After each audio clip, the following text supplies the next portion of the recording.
Assalamualaikum warahmatullahi wabarakatuh. Perkenalkan, saya Dawa Gita Ramadan.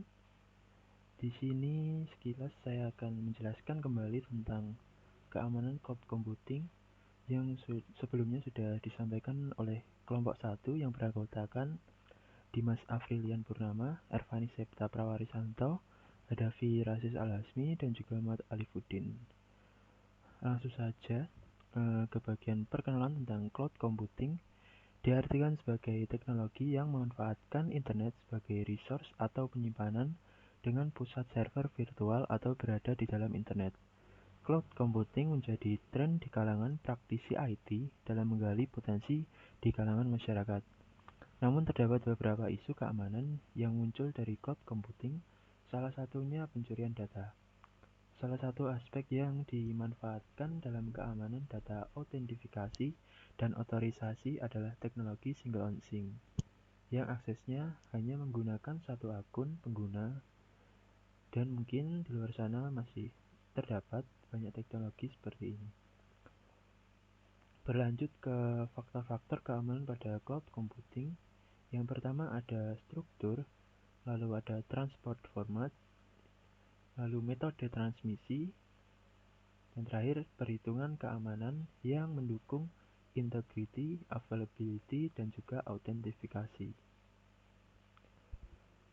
Selanjutnya, sistem keamanan pada cloud computing dikatakan aman jika telah memastikan beberapa hal, yaitu confidentiality adalah kepastian bahwa hanya orang atau bagian yang berhak atau yang seharusnya yang boleh mengakses data dan menerima data. Kebutuhan telekomunikasi dalam menjamin confidentiality yaitu Network Security Protocols, Network Authentication Service, dan juga Data Encryption Service. Yang kedua ada integrity, adalah kepastian bahwa data tidak berubah karena suatu yang tidak direncanakan atau tidak diinginkan. Integrity berarti menjamin pesan telah terkirim dan diterima. Beberapa bagian dari integrity yaitu Firewall Service, Communication Security Management, dan juga Intrusion Detection Service. Yang ketiga ada availability, adalah kepastian bahwa data atau informasi pada jaringan dapat diakses di waktu dan di mana data atau informasi itu dibutuhkan. Beberapa bagian availability yaitu fault tolerance untuk available data, seperti backups, redundant disk system, acceptable logins, dan operating process performance, dan juga reliable and interoperable security process and network security mechanism. Berlanjut ke masalah-masalah pada teknologi cloud computing. Yang pertama ada disrupt service, adalah layanan terganggu. Biasanya hal ini terjadi karena faktor alam, karena cuaca yang kurang baik sehingga koneksi tidak dapat berjalan dengan baik, atau adanya bencana alam yang membuat server penyedia layanan bermasalah dan tidak dapat berjalan sebagaimana mestinya. Yang kedua ada thief of information atau pencurian data, yang menjadi isu dan cukup menarik karena banyak cara-cara pencurian data seperti DOS atau Denial of Service maupun tipe pencurian data yang lain. Aplikasi dengan teknologi cloud computing merupakan aplikasi yang sangat rentan dengan pencurian data. Hal ini karena data disimpan di server yang berada di internet, sedangkan jaringan di internet sangat rentan untuk disadap atau dicuri. Yang ketiga ada loss of privacy, adalah dengan hilangnya privasi dari user atau pengguna karena menyerahkan dokumen yang dianggap penting dan rahasia kepada pihak penyedia layanan. Hal ini cukup membahayakan bila terjadi kebocoran data. Selain itu, hal-hal pribadi milik pengguna sudah tidak dapat terjamin lagi kerahasiaannya. Yang keempat ada damage of information. Data yang dimasukkan melalui jaringan internet dapat rusak. Hal ini karena koneksi jaringan yang kurang baik sehingga data menjadi korup dan juga tidak dapat kembali. Hal ini cukup mengganggu bila data yang rusak cukup banyak dan tidak memiliki backup. Keamanan data dan layanan. Pencurian data dalam teknologi cloud computing merupakan salah satu isu keamanan yang cukup besar. Hal ini karena setiap hacker dapat menggunakan berbagai cara untuk mendapatkan informasi yang dibutuhkan dari suatu perusahaan tertentu. Beberapa cara pencurian data dapat dilakukan dengan sebagai berikut, yaitu denial of service, QoS violation, IP spoofing, port scanning, dan ArcGen attack. Keamanan cloud computing dari sisi service. Dari sisi software as a service, dalam penggunaannya, SaaS memanfaatkan metode single on site atau SOS yang mengizinkan pengguna jaringan agar dapat mengakses data dalam jaringan hanya dengan menggunakan satu akun pengguna saja. Dengan menggunakan SSO, seorang pengguna hanya cukup melakukan proses autentifikasi sekali saja untuk mendapatkan izin akses terhadap semua layanan yang terdapat di dalam jaringan.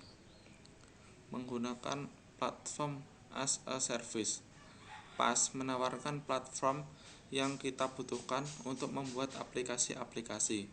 PaaS juga sering disebut cloudware dikarenakan kita mengakses platform tersebut via cloud computing.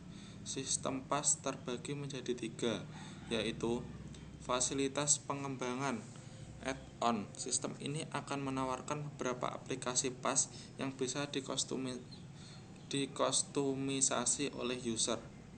Standalone environment, yaitu untuk penggunaan software developing biasa. Application Delivery Only Environment juga mendukung layanan hosting seperti keamanan dan skalabilitas, tidak termasuk development dan debugging. Mekanisme keamanan pada cloud computing. Core Cloud Computing Network.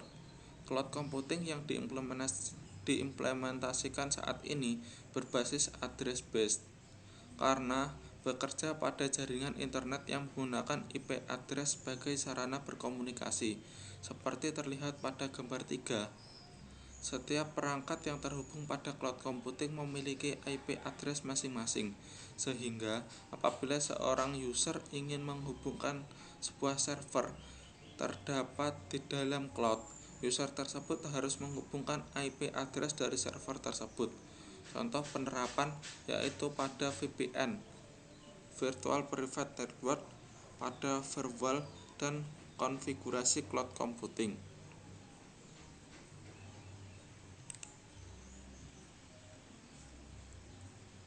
Mekanisme keamanan jaringan yang diterapkan pada Nebula adalah Union Routing, Proof of Path atau POP, Proof of Consent POC, dan teknik kriptografi atau eSync. Nebula atau Future Cloud Computing itu sendiri adalah sebuah arsitektur jaringan cloud masa depan yang bertujuan untuk meningkatkan keamanan dan fleksibilitas dari arsitektur jaringan cloud masa kini. Salah satu upaya untuk meningkatkan keamanan pada Nebula adalah mekanisme keamanan yang kuat telah ada di dalamnya, sehingga apabila muncul serangan keamanan yang baru, maka mekanisme keamanan tersebut dapat beradaptasi secara fleksibel. Assalamualaikum warahmatullahi wabarakatuh. Nama saya Irfani Septa Prawara Risanto dari kelompok 1. Saya di sini ingin melanjutkan presentasi dari teman saya sebelumnya. Di sini saya ingin menjelaskan tentang Microsoft Azure. Microsoft Azure merupakan sebuah teknologi yang dibangun oleh pihak Microsoft dengan menggunakan bentuk implementasi Platform as a Service dari teknologi cloud computing. Jadi, aplikasi ini memungkinkan pelanggan untuk menjalankan, mengembangkan, dan mengelola aplikasi tanpa rumit. Teknologi ini memungkinkan untuk membangun sebuah aplikasi melalui layanan cloud, baik berupa teknologi aplikasi web, cloud service, dan aplikasi yang memungkinkan beroperasi di atas virtual machine. Dan sistem ini diletakkan pada server cloud milik Microsoft yang bertempat di berbagai negara. Lalu, untuk sejarah Microsoft Azure sendiri merupakan nama baru dari Windows Azure sejak 3 April 2014. Perubahan nama ini bertujuan untuk merefleksikan tujuan utama dari Microsoft yang menginginkan sistem ini mampu digunakan untuk berbagai platform atau multi-platform. Jika kita melihat awal kemunculannya, yaitu berkisar pada tahun 2008 dan terus menerus dikembangkan hingga sekarang, Microsoft Azure mengalami beberapa perubahan ke arah yang lebih baik. Lalu Microsoft Azure secara resmi dijual pada tanggal 1 Februari 2010. Dan ini untuk tampilan Microsoft Azure pada web browser. Sekian, wassalamualaikum warahmatullahi wabarakatuh. Saya Dimas Afrilan Purnama akan melanjutkan pembahasan tentang materi keamanan cloud computing pada Microsoft Azure. Oke, yang pertama di sini kita bisa menggunakan Azure Security Center. Nah, di dalam Azure Security Center tersebut akan ditampilkan status keamanan kita, sehingga kita bisa mengecek keamanan secara berkala dan ada juga informasi apabila terdapat gangguan ataupun serangan, sehingga kita bisa mengetahui dan juga dapat mengatasi serangan ataupun gangguan tersebut. Yang kedua, kita dapat menerapkan Web Application Firewall. Di sini kita dapat menerapkan layanan gateway seperti Azure Front Door atau Application Gateway yang dapat merutakan dan memfilter lalu lintas atau traffic kita. Biasanya ini digunakan untuk mengatasi serangan seperti SQL injection dan juga script lintas situs. Selanjutnya, menggunakan Azure Subscription for Protection.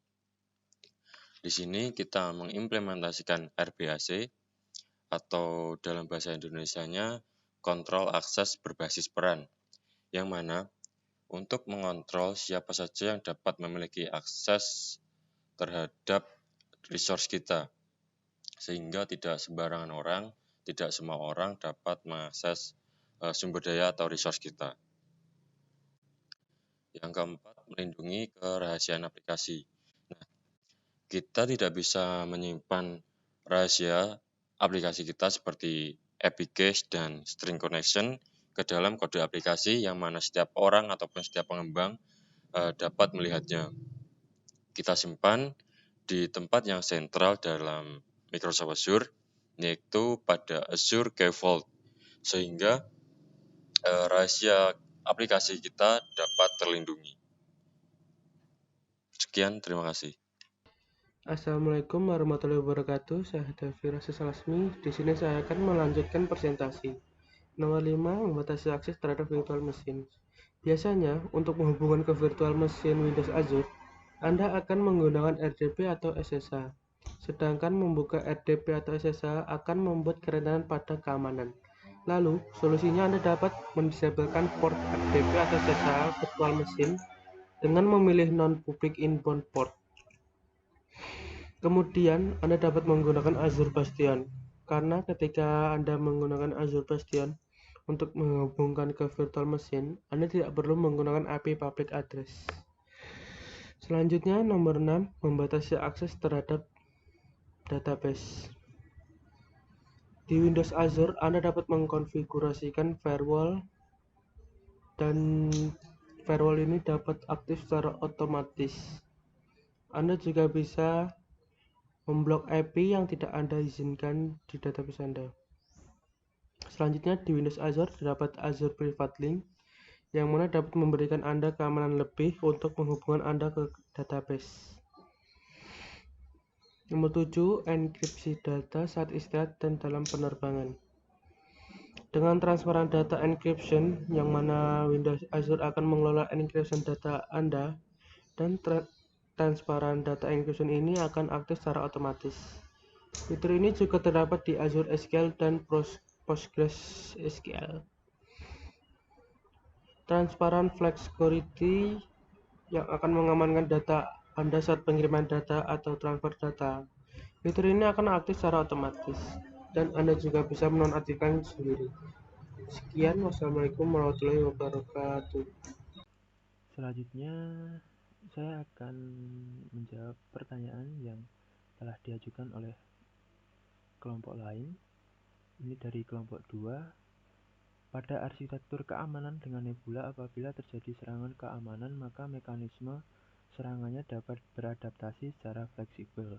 Bagaimana proses tersebut dapat terjadi, dan untuk beradaptasi memerlukan waktu beberapa banyak.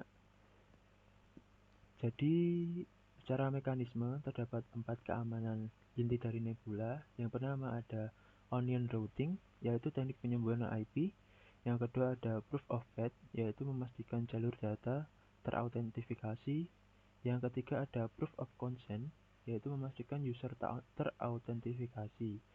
Lalu yang keempat ada cryptography icing, yaitu teknik kriptografi yang melakukan enkripsi dan dekripsi paket-paket data. Jadi dari penjelasan bahwa nebula adalah sistem keamanan masa depan yang beradaptasi dengan fleksibel, berarti pula nebula mengatasi serangan dengan mengamati atau mempelajari model serangannya dahulu, sehingga nantinya ketika terjadi serangan pada nebula, mampu memperhitungkan dan memutuskan metode yang digunakan. Sedangkan untuk berapa lama adaptasi dari penanganan serangan tergantung bentuk serangan yang terjadi. Karena nebula mempelajari serangan terlebih dahulu, bila nantinya serangan tergolong mudah, maka memerlukan waktu yang sedikit, dan bila serangan tergolong berat atau susah, pasti tentunya akan memerlukan waktu yang lebih banyak. Seperti itu. Terima kasih.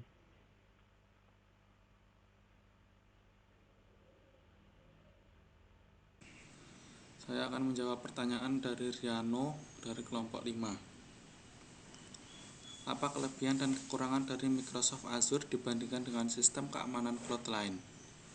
Kalau soal sistem keamanan dari Microsoft Azure mungkin hampir sama dengan platform lainnya. Sama di sini, sama-sama menggunakan sistem login dan enskripsi serta adanya autentifikasi.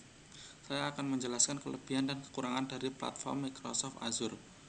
Kelebihannya yaitu ketersediaannya yang tinggi. Ketersediaan sistem server yang mudah dan tinggi memungkinkan kamu mendapatkan jaminan uptime 99,95% dengan perjanjian hukum. Layanan serupa memberikan maksimum 98%. Ketersediaan dalam kisaran harga yang sama. Yang kedua yaitu hemat biaya. Karena kamu telah berinvestasi dalam penyediaan layanan cloud, kamu tidak perlu berinvestasi dalam infrastruktur TI lainnya. Dan kekurangannya yaitu membutuhkan manajemen Azure. Membutuhkan manajemen. Microsoft Azure membutuhkan manajemen khusus dengan alat seperti penambahan dan pemantauan server. Kamu juga akan membutuhkan sumber daya manusia untuk secara fisik memonitor pusat data berbasis cloud dan memastikan bahwa semua hal berjalan lancar. Kekurangan yang kedua yaitu kecepatan. Microsoft Azure memiliki 54 wilayah dan melayani 140 negara berbeda di dunia. Jika kamu tinggal jauh dari wilayah pusat data, maka kamu akan mengalami kelambatan. Yang ketiga yaitu membutuhkan keahlian platform. Tidak seperti server lokal, Microsoft Azure membutuhkan keahlian untuk mengoperasikannya, sehingga semua bagian yang diperlukan itu fungsional. Oke, untuk tanya jawab, saya akan menjawab pertanyaan dari Arifah Nur Hanifah dari kelompok 2. Untuk pertanyaannya, dari cara-cara pencurian data dalam teknologi cloud computing, manakah cara yang paling sering terjadi dan bagaimana cara kerja serangan tersebut? Saya akan menjawab, teknik serangan pencurian data yang sering terjadi dalam keamanan cloud computing adalah menggunakan teknik denial of service atau yang disingkat dengan DOS. DOS attack adalah serangan yang bertujuan untuk membuat sebuah server atau website tidak dapat diakses oleh user lain. Nah, cara kerjanya dari serangan tersebut yaitu dengan attacker membanjiri server tersebut dengan paket-paket sampah. Dengan ini, server tersebut akan perlahan-lahan menjadi down, sehingga muncullah celah di mana attacker dapat masuk dan melakukan pencurian data. Nah, serangan ini adalah serangan favorit para attacker untuk melumpuhkan layanan dari sebuah host yang terhubung ke internet sementara. Hampir setiap situs besar pernah menjadi korban dari serangan ini. Terima kasih. Assalamualaikum warahmatullahi wabarakatuh. Saya di sini akan menjawab pertanyaan dari Sarah dari kelompok 5. Dijelaskan bahwa keamanan di Microsoft Azure berfungsi untuk mengamankan database dengan membatasi akses ke dalam database tersebut. Lalu, siapa saja yang bisa mengakses database tersebut? Dan apakah database tersebut tidak akan bocor, mengingat cloud computing diakses oleh banyak pengguna. Jadi, user yang dapat mengakses ke database adalah user yang sudah dipercaya oleh pemilik database, sehingga akan diberikan aksesnya ke database tersebut. Apakah database tersebut tidak akan bocor? Jadi, menurut keamanan yang sudah diberikan Microsoft Azure, maka akan kecil kemungkinan database tersebut akan bocor. Sekian, wassalamualaikum warahmatullahi wabarakatuh.